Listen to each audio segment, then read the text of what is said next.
नमस्कार मित्रो, आज आपण फाउंडेशन कोर्सला खऱ्या अर्थाने आपण सुरू करतोय। तर आपण केमिस्ट्री विषयाविषयी चर्चा करत असताना आपला जो ओव्हरऑल सिलेबस आहे त्याच्यामध्ये जे वेगवेगळे चॅप्टर्स आहेत त्या चॅप्टर्सच्या अनुसार आपण काही बेसिक टर्म्स आपल्याला प्रत्येक चॅप्टर्सच्या संदर्भात आपल्याला शिकायचे आहेत, जेणेकरून आपण 11th गेल्यानंतर तुम्हाला ते नवीन वाटू नये किंवा त्याच्या डेप्थमध्ये तुम्हाला जायला सोपं जाईल। त्यासाठी आपण हा कोर्स आपण करत असतो। बेसिकली आपण एक गोष्ट लक्षात घ्यायची, पहा, आपण सायन्स स्टुडंट असताना आपल्याकडं व्हिज्युअलायझेशन पॉवर आपल्याकडं जास्त असावा, इमॅजिनेशन पॉवर आपल्याकडं जास्त असावं। कारण आपण जे सायन्स आपण शिकतो तर हे सायन्स आपल्या निसर्गामध्येच आहे आणि त्या निसर्गात जे दडलेलं होतं त्याचा उलगडा जो केलेला आहे, तर त्या उलगडा झालेल्या काही फॅक्टरला आपण काय म्हणत असतो पा, तर सायन्स असं म्हटलं जातं।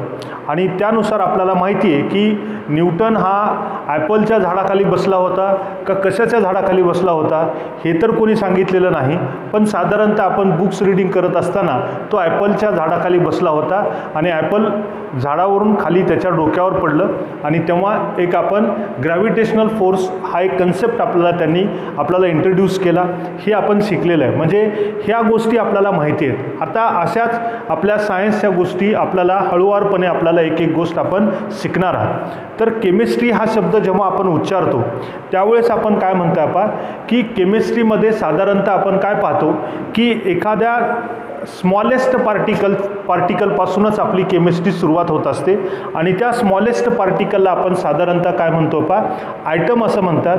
असं आयटम हे नाव सांगण्या अगोदर आपल्याकडे एक इंडियन फिलॉसॉफर आपल्याला होता ज्याला आपण महर्षी कनाद असं म्हणतो आणि त्या महर्षी कनादने आपल्याला असं सांगितलेलं होतं की प्रत्येक पदार्थ हा लहानात लहान कणांनी बनलेला आहे आणि त्याला त्यांनी परमाणु असं नाव सांगितलं होतं।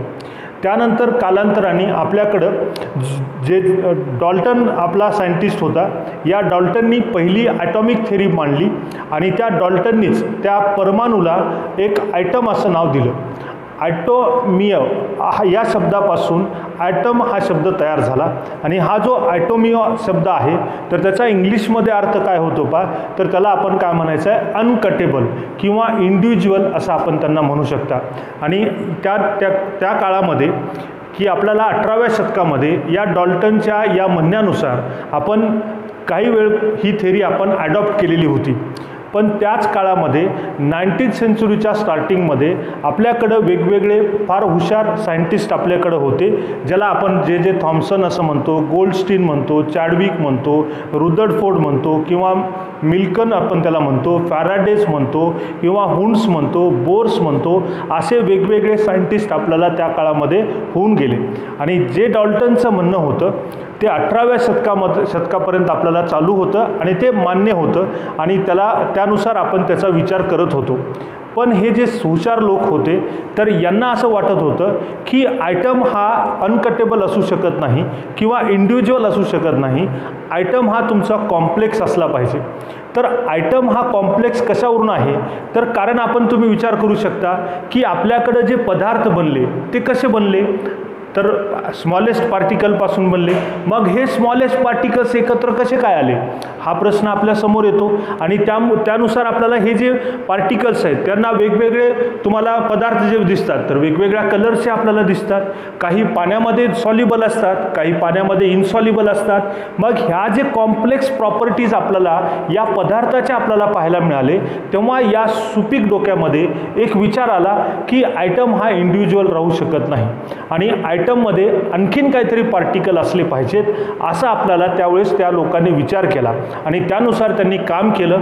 आणि आज घडीला आपण जर विचार केला तर 35 सब ॲटॉमिक पार्टिकल्स एका आयटम्समध्ये आपल्याला डिस्कवर्ड झालेले आहेत। आणि त्यामुळे लेटेस्ट आपण बोसॉन आपण बघितला आहे की तो जो पार्टिकल आहे तर it is the sub atomic particle, तर आयटमचा तो सब ॲटॉमिक पार्टिकल आहे असं आपण आज रिसेंट डिस्कवरीमध्ये आपण 35 सब ॲटॉमिक पार्टिकल्स आपल्याला आयटम्समध्ये असतात हे आपण बघितलेलं आहे। पण आपल्याला जे ॲटॉमिक स्ट्रक्चर या चॅप्टरमध्ये आपल्याला जे बेसिक गोष्टी आपल्याला माहीत असायला पाहिजेत, जे की तुम्ही 9th आणि 10th मध्ये शिकलेला असाल. तर ज्याला आपण म्हणतो की फंडामेंटल पार्टिकल ऑफ आयटम्स. आयटम्सच्या फंडामेंटल पार्टिकलबद्दल आपण चर्चा करणार आहात.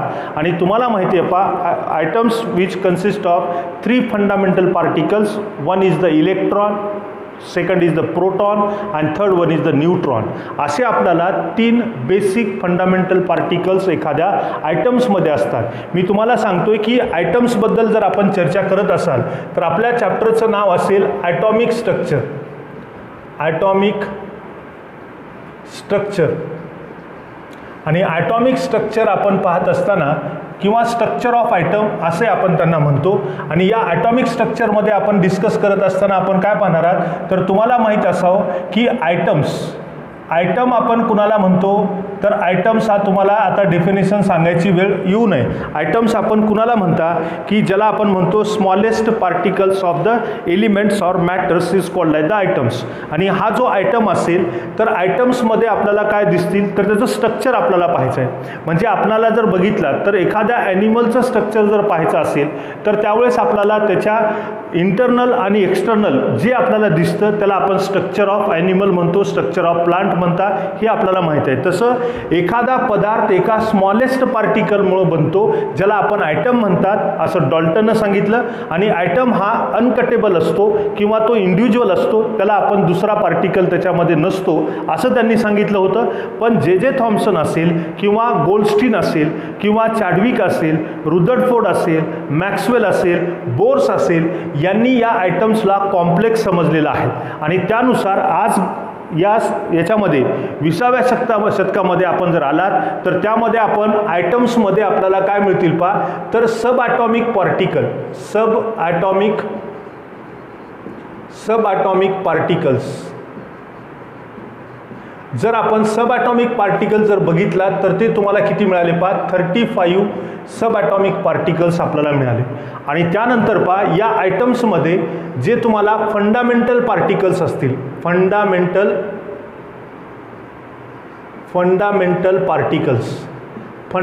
पार्टिकल्स जर आपण पाहिलात तर ते तुम्हाला 3 असतील. तर ते कोणते असतील, तर तुम्हाला ते सर्वांना माहिती आहेत. ज्याला आपण म्हणतोय पहा, पहिला जो असेल तर त्याला आपण काय म्हणतोय पहा, इलेक्ट्रॉन असं म्हटलं जातं. आणि दुसरा जो असेल तर त्याला आपण काय म्हणतोय पहा, प्रोटॉन असं म्हणतो. आणि त्यानंतर तिसरा जो असेल तर त्याला आपण काय म्हणता, न्यूट्रॉन असं आपण त्यांना म्हणतो. तर असे आपल्याला 3 पार्टिकल्स आपल्याला जे असतात ते फंडामेंटल पार्टिकल असतात. आणि त्यानुसार सब ॲटॉमिक पार्टिकल्स आज आपल्याकडं 35 आहेत, ज्याच्यामध्ये आपण पॉझिट्रॉन असं म्हणू शकता, न्यूट्रिऑन असं आपण त्याला म्हणतो, न्यूक्लिऑन असं आपण त्यांना म्हणू शकता, किंवा एखादा बोसॉन असेल तर हे जे असतात तर यांना आपण काय म्हणतोय पहा, सब ॲटॉमिक पार्टिकल्स म्हणतात. पण आपल्याला जे डिस्कशन करायचं आहे, सुरुवात करत असताना आपण फंडामेंटल पार्टिकल्सपासून आपण सुरुवात करणार आहात. आणि त्यासाठी याचा विचार आपल्याला वेगवेगळ्या सायंटिस्टने आपल्याला केलेला आहे. आणि त्यामुळं आपण या ॲटॉमिक स्ट्रक्चरची सुरुवात करत असताना फंडामेंटल पार्टिकल्सचा विचार आपण करणार आहात, हे आपण लक्षात ठेवा. मग आता फंडामेंटल पार्टिकलपैकी पहिला पार्टिकल आपण डिस्कशन करू, ज्याला आपण म्हणू शकता इलेक्ट्रॉन. आता इलेक्ट्रॉन कसा असतो ह्या सर्व गोष्टी तुम्हाला माहिती आहेत. मी याला फार डिटेलमध्ये जे गरजेचं आहे ते मी तुम्हाला सांगण्याचा प्रयत्न करणार आहे. ते तुम्हाला कोणत्याही बुक्समध्ये वाचायला मिळणारच आहे. हे ऐकल्यानंतर तुम्ही एकदा रीडिंग करण्याचा प्रयत्न तुम्ही करायचा आहे. पहा, तुम्ही तुमच्याकडं 9th किंवा 10th मध्ये हा चॅप्टर तुम्हाला आहे आणि त्याच्यामध्ये तुम्हाला दिलेल्या गोष्टी आहेत, तर त्याबद्दल आपण चर्चा करणारच आहात.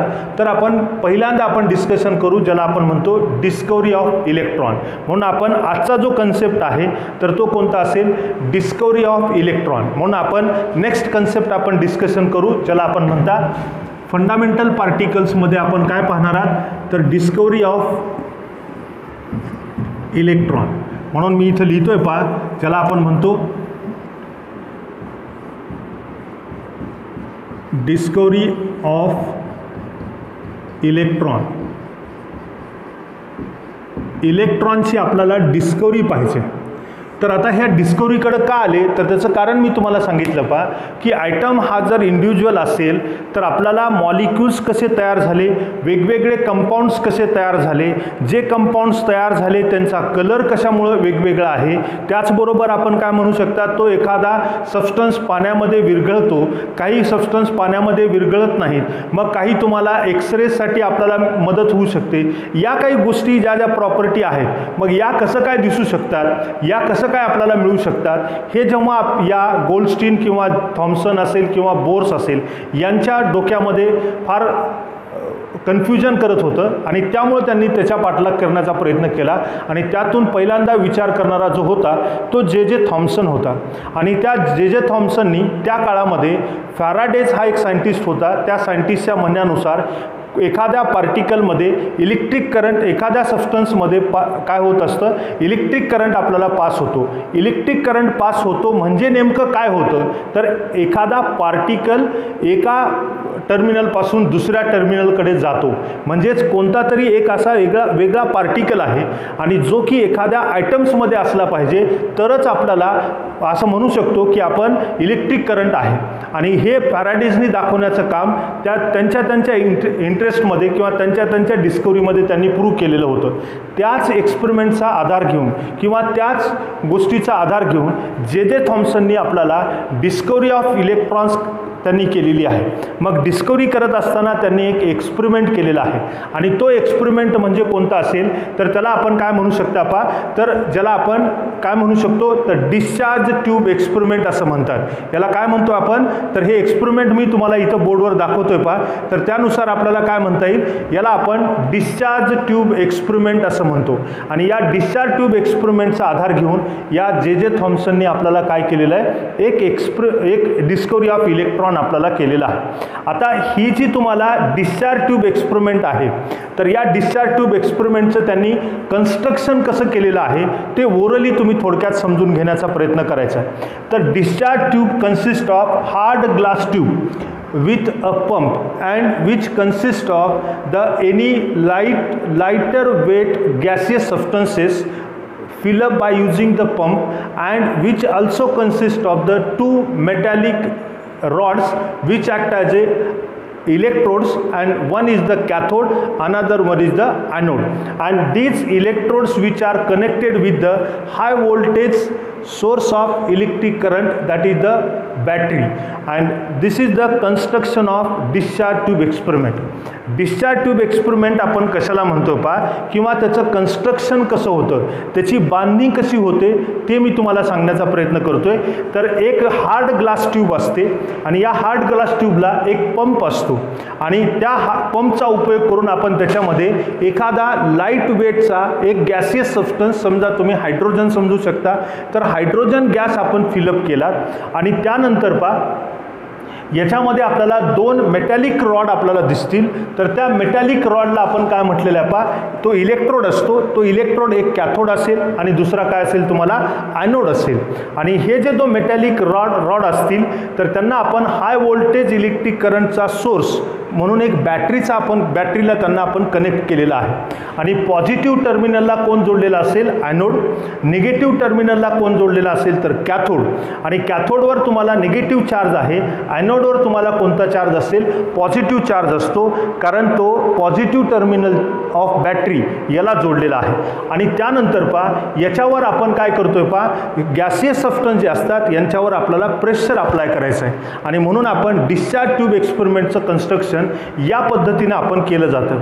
यासोबत याच्यामध्ये एका टर्मिनलला म्हणजे ॲनोड साईडला त्यांनी झिंक सल्फाईड स्क्रीन त्यांनी ठेवलेली आहे. झिंक सल्फाईड सबस्टन्स या ग्लास ट्यूबला त्यांनी स्टिक केलेली आहे, चिटकवलेली आहे. आणि कशासाठी, तर ग्लो होण्यासाठी आपल्याला हा झिंक सल्फाईड स्क्रीन त्यांनी आपल्याला दिलेला आहे. मग आता पहा या डिस्चार्ज ट्यूब एक्सपेरिमेंटला जर आपल्याला एक्सप्लेन करायचं असेल तर त्यावेळेस आपण काय म्हणू शकता, जे थॉम्सननी आपल्याला काय सांगितलेलं आहे, when apply the high voltage electric currents through the electrodes on the gaseous substance present in discharge tube under the lower pressure, the flow of rays or stream of particles which travels from anode to cathode through the anodes, which are stick on the zinc sulfide screen and which gives the fluorescence, and this experiment is known as the discharge tube experiment. Discharge tube experiment आपण कधी म्हणतो पा, कशाला म्हणता की हाय voltage electric करंटला जर आपण ॲनोड आणि कॅथोड या इलेक्ट्रोडचा उपयोग करून जर आपण गॅसियस सबस्टन्सवर जर आपण अप्लाय केलात आणि याच्या गॅसेसवर लोअर प्रेशर आपण अप्लाय केला असाल तर त्यावेळेस त्यांना एक स्ट्रीम ऑफ लाईट आपल्याला किंवा ग्लोईंग ऑफ लाईट आपल्याला पाहायला मिळाली आणि ही ग्लोईंग ऑफ लाईटची जी ट्रॅव्हलिंग आहे तर कॅथोडपासून ॲनोडकडे होत असताना दिसली आणि या ॲनोडला आपण परफोरेटेड ॲनोड असं म्हणतो. परफोरेटेडचा अर्थ होतो त्यांच्यामध्ये आपल्याला स्मॉल होल्स आपल्याला पाहायला मिळतात, त्याला आपण परफोरेटेड म्हणतो.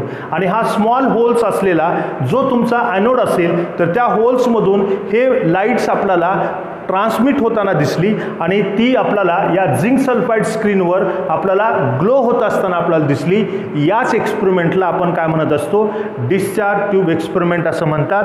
हे डिस्चार्ज ट्यूब एक्सपेरिमेंटचं कन्स्ट्रक्शन आणि त्याची डेफिनेशन तुम्हाला समजावी हे कोणी तुम्हाला विचारणार नाही, पण तुमच्या माइंडसेट आपल्याला असावं की how to discover this electron discover करण्यासाठी हे एक्सपेरिमेंट त्यांनी आपल्याला उपयोगात आणलेलं आहे. मग आता बघा, after construction J.J. Thomson can observe this experiment. हे एक्सपेरिमेंट त्यांनी ऑब्झर्व केल्यानंतर त्याला काय दिसलेलं आहे पहा, तर ते ऑब्झर्वेशन आपण काय सांगू शकता पहा. तर पहिल्यांदा आपण काय म्हणतोय की पहिला ऑब्झर्वेशन आपण काय पाहता, ऑब्झर्वेशनमध्ये काय पाहणार आहात आपण, ऑब्झर्वेशनमध्ये आपण काय पाहतोय पहा, तर ऑब्झर्वेशनमध्ये आपण पहिली गोष्ट आपण पाहतोय की glowing of light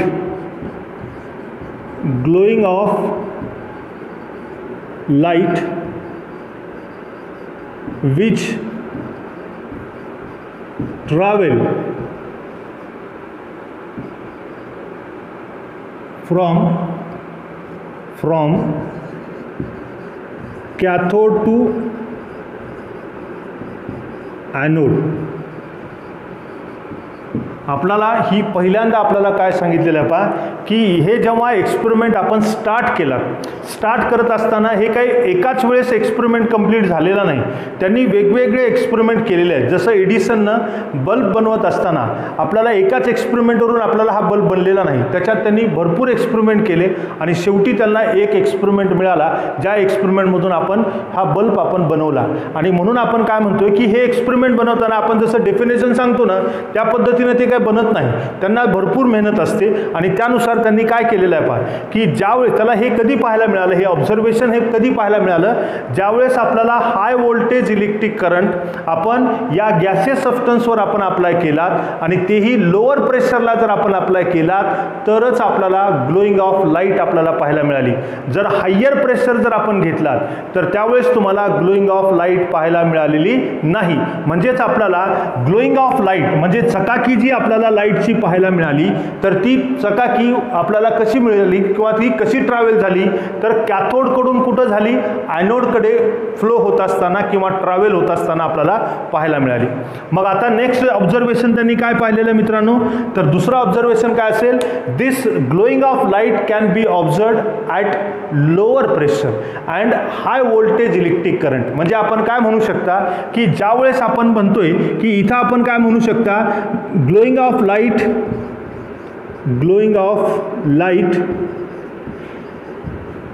observed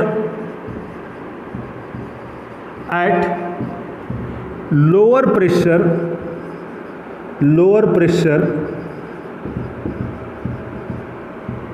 and high voltage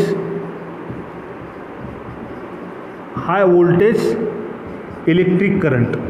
म्हणजे हाय व्होल्टेज इलेक्ट्रिक करंटला आणि लोअर प्रेशरला आपल्याला ही ग्लोईंग ऑफ लाईट आपल्याला पाहायला मिळाली.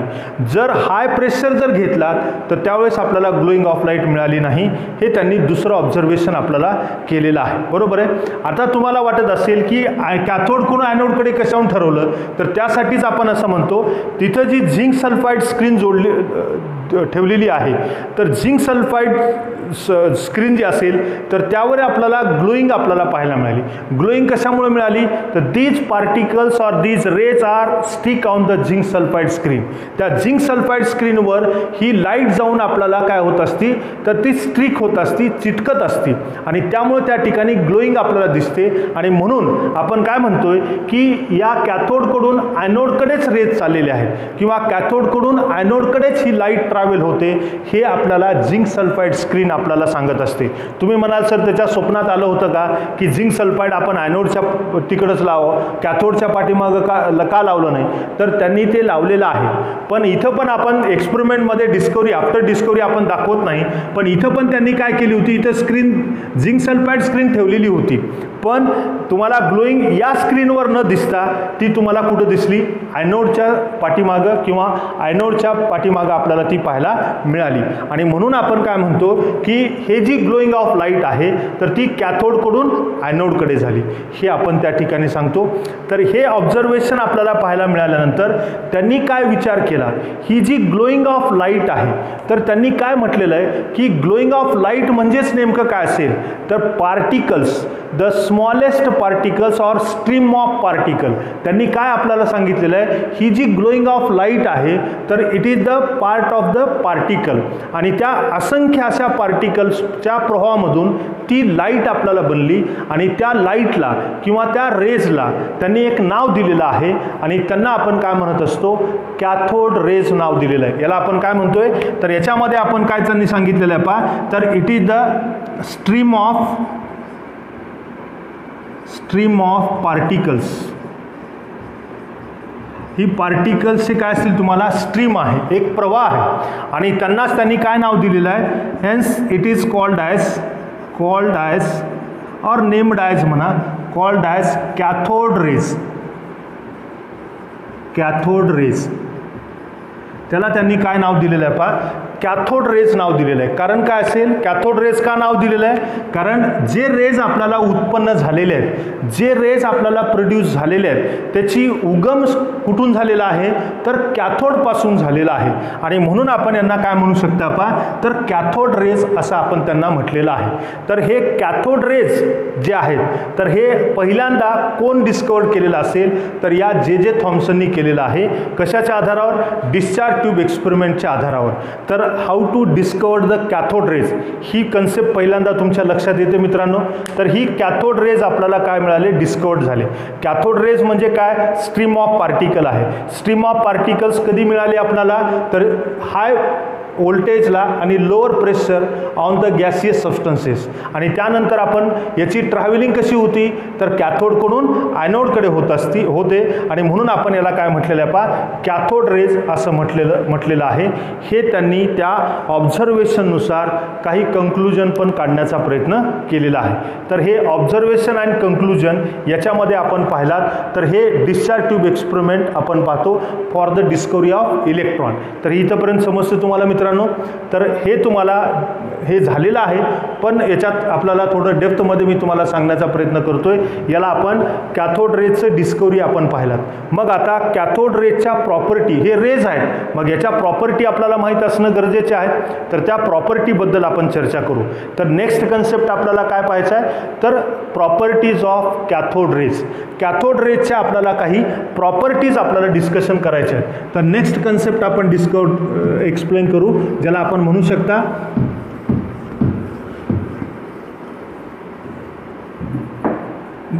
Properties of cathode raise.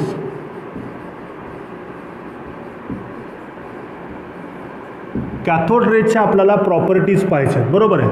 आता प्रॉपर्टी म्हणजे गुणधर्म हे तुम्हाला माहीत असेल. तर कॅथोड रेज कसे आहेत, मग आता आपण जी सनलाईट आहे त्याच्यासोबत आपण थोडं कम्पेअर करायचं, कारण त्यावेळेस आपल्याकडं लाईट म्हटलं तर आपण काय करतो, तर त्यावेळेस आपल्याकडं सनलाईट किंवा काय असेल तुम्हाला तर मूनलाईट अशीच आपण पाहत होतो, या लाईटचाच आपण विचार करत होतो आणि त्याच्याशी त्यांनी कम्पेअर करण्याचा प्रयत्न केलेला आहे. तर आपल्याला माहिती आहे पहा की जी सनलाईट आहे तर which travels in straight line हे आपण पाहतो, बरोबर आहे. ते कशामुळं ते मी तुम्हाला सांगणार आहे की त्याचबरोबर आपण काय म्हणतो, ती जर लाईट आपण एकाच पदार्थावर जास्त वेळ जर आपण टाकलात तर तो पदार्थ आपल्याला गरम होतो, हेही आपल्याला माहिती आहे. किंवा ती लाईट जर आपण एकत्रित करून एखाद्या पदार्थावर जर आपण टाकलात तर तो पदार्थ काय होऊ शकतो, अचलचा चलमध्ये येऊ शकतो. म्हणजे ज्याला आपण काय म्हणतो की तो एखादा स्थिर असेल तर तो काय होत असतो, तर तो चालायला लागतो किंवा त्याच्यामध्ये कायनेटिक एनर्जी आपल्याला निर्माण होत असते. हे आपण या लाईटच्या प्रॉपर्टीज आपण बघितलात आणि अशा वेगवेगळ्या प्रॉपर्टीज जे आपण पाहतो तर या प्रॉपर्टीज आपल्याला कॅथोड रेजपासून पाहायला मिळतात का हे आपल्याला पाहायचं आहे आणि तेच आपल्याला जे थॉम्सननं सांगितलेलं आहे. आणि म्हणून आपण पहिली प्रॉपर्टी आपण सांगू शकता पहा की पहिली प्रॉपर्टी आपण कॅथोड रेजची काय असेल पहा आणि ती कशाच्या आधारावर सांगितलेली आहे हे मी तुम्हाला सांगण्याचा प्रयत्न करतोय पहा. तर पहिल्यांदा आपण असं म्हणतोय पहा, cathode rays travel in straight लाईनमध्ये ट्रॅव्हल्स होतात, बरोबर आहे. हे लक्षात ठेवा, ट्रॅव्हल्स इन स्ट्रेट लाईन असं आपण त्यांना म्हणतो. आता स्ट्रेट लाईनमध्ये म्हणजे सरळ रेषेमध्ये हे प्रवाह करणारे हे पार्टिकल्स आहेत, हे रेज आहेत असं आपल्याला कोण सांगतोय, जे थॉम्सन सांगतोय.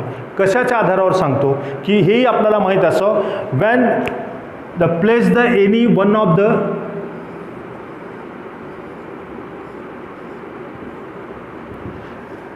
द फॅक्टर और वन ऑफ द मॅटर्स, एखादे वस्तू आपण इथे ठेवला असाल कशाच्या ह्याच्यामध्ये, तर याच्या प्रवाहामध्ये, म्हणजे ही तुमची काय असेल कॅथोड रेज आपण याच्यावर बंबार्ड करत असाल, यांना आपण काय म्हणू पहा, हे कॅथोड रेज आपल्याला म्हणता येईल, याला आपण कॅथोड रेज असं म्हणतो, बरोबर आहे. आणि हे कॅथोड रेज आपण याच्यावर बंबार्ड केलात तर तुम्हाला काय पाहायला मिळतो पहा, इथं तुम्हाला त्याची सावली आपल्याला पाहायला मिळते, बरोबर आहे. तर ही शॅडो आपल्याला पाहायला मिळाली आणि ही जर शॅडो आपल्याला जर मिळत असेल तर याला आपण काय म्हणू पहा, तर ही तुम्हाला शॅडो आपल्याला पाहायला मिळाली आणि त्यानुसार आपण काय म्हणू शकता, these particles or cathode rays which are travel in straight line. याचाच आधार घेऊन आपल्याला कॅथोडनी जे थॉम्सनने सांगितलेलं आहे की कॅथोड रेज हे स्ट्रेट लाईनमध्ये ट्रॅव्हल करत असतात, कारण जर ती लाईट किंवा ती कॅथोड रेज एखाद्या पदार्थावर जर टाकली गेलात तर त्यावेळेस त्यांची तुम्हाला काय मिळते, सावली मिळते, शॅडो मिळते आणि म्हणून आपण असं कंक्लुजन काढू शकतो की which are travels in straight line. Is it clear. त्यानंतर पहा नेक्स्ट आपण पुढची प्रॉपर्टी आपण जर डिस्कशन केला तर त्यामध्ये आपल्याला जे थॉम्सननी आपल्याला काय सांगितलेलं आहे पहा, the cathode rays have the material particles, म्हणजे कॅथोड रेज हा एक मटेरियल पार्टिकल आहे. मटेरियल पार्टिकल्स कशाच्या आधारावर सांगितलेलं आहे ही आपल्या लक्षात येणं गरजेचं आहे. म्हणून आपण काय म्हणू शकता, cathode rays are material particles. आता मटेरियल पार्टिकल्स कशामुळं म्हटलेलं आहे बा, मटेरियल पार्टिकल्स म्हणजे काय असेल की which able to transmit the energy, त्याला आपण मटेरियल पार्टिकल असं म्हणतो. म्हणजे जो पदार्थ आपली एनर्जी दुसऱ्यांना ट्रान्सफर करतो त्यांना आपण काय म्हणायचं आहे पहा, मटेरियल पार्टिकल्स असं म्हणतात. आणि म्हणून त्यांनी एक एक्सपेरिमेंट केला होता. इथं एखादा पॅडल व्हील त्यांनी ठेवला आहे, हा तुमचा काय असेल पहा, हा पॅडल व्हील आहे, हा तुमचा पॅडल व्हील त्यांनी ठेवला आहे आणि या पॅडल व्हीलला त्यांनी काय केलेलं आहे पहा, तर ही व्हील जो असेल तर याच्यावर आपल्याला ही कॅथोड रेज त्यांनी बंबार्ड केलेले आहेत आणि कॅथोड रेज जेव्हा त्यांनी बंबार्ड केले तर this paddle wheel can start to rotate. म्हणजे ज्यावेळेस आपण याच्यावर कॅथोड रेज टाकले नव्हते तेव्हा तो स्थिर होता, बरोबर आहे. आणि जेव्हा आपण कॅथोड रेज त्याच्यावर बंबार्ड केलात दे स्टार्ट टू रोटेट आणि त्यामुळे त्याला आपण काय म्हणू शकता पहा, the which these particles can transmit the energy into the paddle wheel and this paddle paddle wheel can achieve the kinetic energy and due to this kinetic energy the paddle wheel can start to rotate. म्हणजे तो rotate होताना आपल्याला दिसला, म्हणजेच याचा अर्थ ही energy याच्यामध्ये transmit करू शकतो, म्हणून आपण त्यांना काय नाव दिलेलं आहे पहा, मटेरियल पार्टिकल असं आपण त्यांना म्हणू शकता. ही त्याची दुसरी प्रॉपर्टी आहे. म्हणजे कॅथोड पार्टिकल रेज जे असतील तर हे काय असतील तुम्हाला मटेरियल पार्टिकल्स असतील असं आपण त्या ठिकाणी सांगू शकता. लक्षात येते. त्यानंतर बघा पुढे आपण असं म्हणतो की जे पार्टिकल्स आपण पाहता तर याच्यामध्ये आपण cathode rays, the origin of cathode rays is the cathode electrode. म्हणजे आपण एक गोष्ट आपल्याला ऑब्झर्व केलेला आहे की याची जी ओरिजिन आहे म्हणजे कॅथोड रेसचा उगम जो असेल तर उगम कुठून झालेला आहे, तर तो उगम आपल्याला कुठून झालेला आहे तर कॅथोड पासून झालेला आहे. आणि म्हणून आपण काय म्हणू शकता, cathodes which are connected with the negative terminal of battery. म्हणजे तो जो कॅथोड इलेक्ट्रोड आहे तर निगेटिव्ह टर्मिनल ऑफ बॅटरीला जोडलेला आहे आणि ॲनोड कुठं जोडलेला आहे तर पॉझिटिव्ह टर्मिनलला आपल्याला जोडलेला आहे. आणि त्यामुळे आपण काय म्हणतोय पहा की हे जे ॲनोड हा कॅथोड हा जो असेल तर निगेटिव्ह चार्जड आहे, म्हणजे त्याच्यातून निघणारे पार्टिकल कोणते असले पाहिजेत, निगेटिव्ह चार्जड पार्टिकल असले पाहिजेत. आणि कशा त्याला प्रूव्ह आपण करू शकतो, because they can travels toward the positive terminal that is the anode. आणि म्हणून आपण त्या जे थॉम्सनने आपल्याला काय सांगितलेलं आहे पहा, तर कॅथोड रेस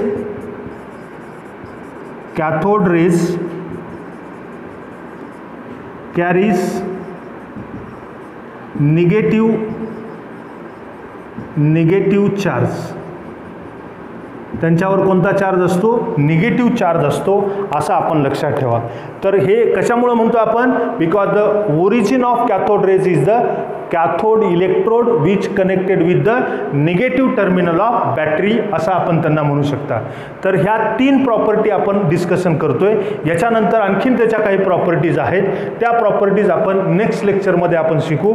फक्त मी तुम्हाला विनंती करतोय की हळूवारपणे आपल्याला इंटरेस्ट निर्माण तयार होईल आणि त्या इंटरेस्टनुसार आपल्याला काय होईल पहा, विषय समजायला सुरुवात होईल. तर तुम्हाला समजत असेल तर ओके म्हणून सांगत जा. काहीतरी कम्युनिकेशन आपल्यामध्ये होऊ द्या, तरच आपल्याला काही डेव्हलपमेंट, काही अडचणीवर मात करता येईल.